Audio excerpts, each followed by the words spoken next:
امرالله صالح څنګه له شمالي ټلوالي سره توپیر درلود؟ د چې څو ورځې مخکې څنګه پاکستان ته غټ پیغور ورکړی و، اوس پاکستانیان د امرالله صالح د ژړا په اړه څه وایي؟ جزئیات په ویډیو کې راسره وګورئ او چینل سبسکرایب کړئ. السلام علیکم، ستړي مشئ. مرضیه حافظ لیکي څوک چې د جناب صالح صاحب په غم مسخري وهي، رب دې دغسې غم پرې وویني چې د ورور د غم درد احساس کړي. ښه یې ویلي چې کم اصل د دوست مشه او مه دښمن. اصیلو افغانانو ان د دښمنۍ لپاره هم لوړ معیارونه درلودل، خو دغه بدمرغه وطن کې هیڅ انساني، افغاني او اسلامي ارزښت ته چا ونه کتل. صالح صاحب غم مو شریک دی او خدای دې ورور وبخه. بل خوا میرویس غورزنګ بیا پر خپله فیسبوک پاڼه داسې لیکلي: په 1991 میلادي کال کې 93,000 پاکستاني عسکر د هند عسکرو ته تسلیم شول. صالح صاحب دا څو ورځې مخکې پر خپل ټویټر د پاکستان د هغو پوځیانو انځور خپور کړی و او ورته یې لیکلي و چې د ګران افغانستان وقار به هیڅکله داسې سپک نشي لکه یو وخت چې پاکستان و هند ته سپک شو.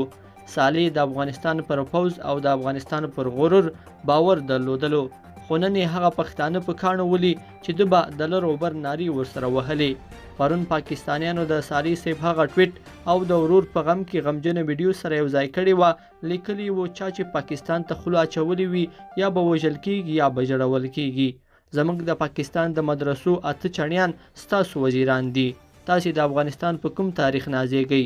په 40 کلونو کې زموږ د مدرسو روزل شوو طالبانو ستاسې پوځ 2 ځله درچپه که، بلکې د پاکستانیانو خبره پر ځای ده.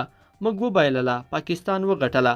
صالح د ټول شمالي ټلوالي او لنډغرو څخه یو عجیب متفاوت سړی و. د افغانستان پر ارزښتونو مین و، د خبرې او مطالعې سړی و.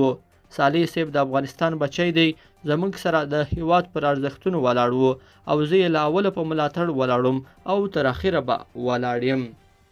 بل خوا د منظور احمد پښتین په نامه هم یو پیج دا خبرې لیکلې دي: پلار مې د همدې تور پنجاب سره په ډیورن کرښه شهید شوی دی.